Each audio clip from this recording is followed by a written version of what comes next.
The movies that I chose for the mental health chapter included Girl Interrupted and Brain on Fire. From these movies, I was able to develop the theme of how self-concealment influences various mental health issues as well as suicide. So, self-concealment can be defined as exactly how it sounds. It is the act of concealing aspects or things that people do from others because others may seem to perceive it as being distressful or negative. A great example of this could be suicidal ideations or thoughts, as well as other mental health disorders such as PTSD, psychosis, or even external stimuli such as addictions, any type of addictions. The actual term self-concealment was coined by the American psychologist named James Pennebaker, who was studying the concept of self-disclosure and the many health benefits that came from self-disclosing during therapy or mental health interventions. And through his research on self-disclosure, he coined self-concealment and found that the exact opposite, there are many health risks or negative mental health development that come from self-concealment. Self-concealment can be shown throughout many characters in Girl Interrupted. A lot of the girls who are in the psych ward there, they just want to be perceived as normal girls. So they talk about their love life, their dating life, their life after they get out, living in their own apartments, their own houses, the type of jobs that they want to have. But really, they're concealing numerous types of mental health disorders, including eating disorders, personality disorders, mood disorders, and etc. In Brain on Fire, the main character is experiencing episodes of psychosis and seizures, and she doesn't really know why because there's no diagnosis to be made.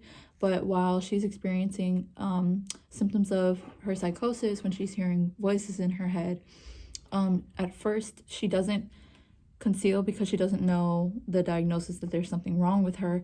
But whenever she does start to realize that there are something that right is not happening and she's in a serious relationship, she starts to self-conceal from her boyfriend, and probably also herself, her coworkers, and her friends, which may cause her to go into a depression and could act as a catalyst for the other symptoms, although in the end it was a diagnosis of a brain injury. So the topics that I'm going to be covering regarding the influence of self-concealment on various mental health disorders as well as suicide include trauma victims, self-concealment leading to suicide and suicidal attempts, PTSD victims, self-concealment leading to worsening conditions, and external influences on the development of self-concealment.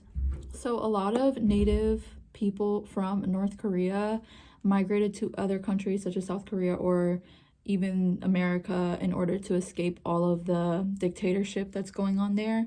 And after they move, they experience a lot of trauma. They've experienced a lot of trauma in North Korea because of the strict government and the strict dictatorship. And whenever they move, they have to, adapt to a new social environment. They have to learn a new language, and through this they don't want to seem not normal, so they tend to self-conceal.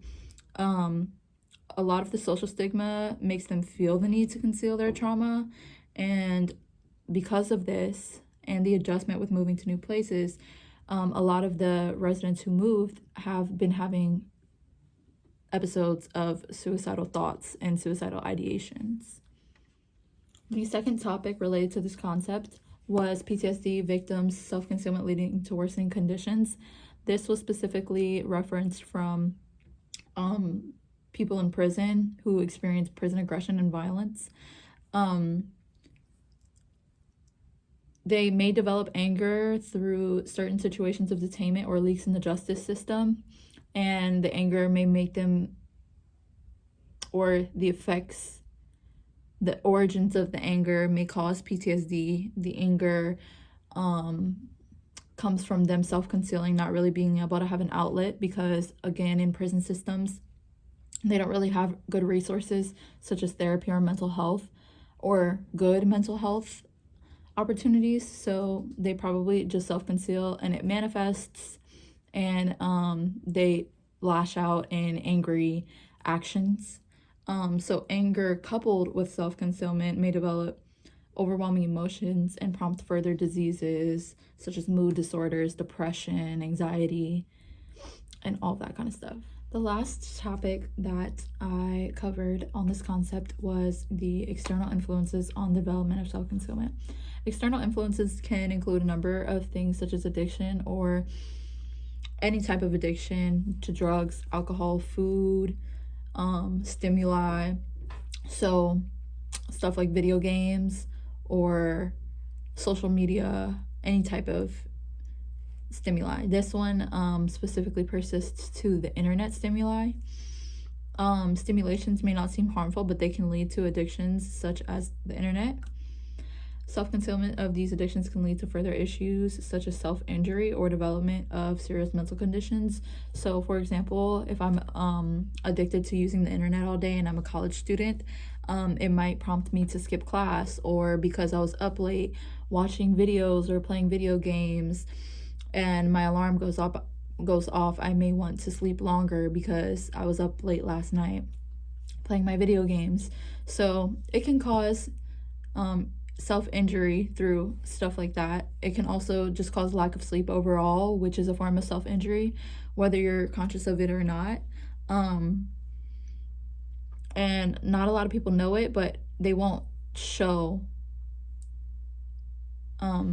their struggle with this type of addiction. So just to reiterate, as we know, self-concealment was coined by studying self-disclosure. It's important to understand because it can lead to many more severe conditions or even suicide.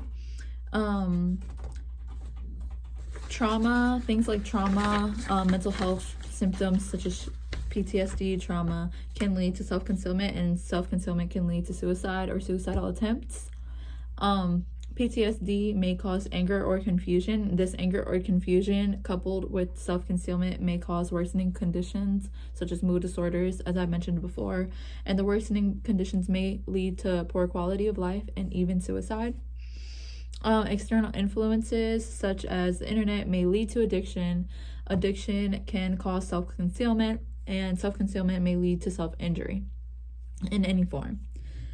So for future conversation, with this being said and this being known, I think it's very important to spread awareness on the concept of self-concealment and how it may affect current and future conditions, and just stress how important it is to disclose rather than conceal when in therapy sessions or when being asked about mental health and well-being.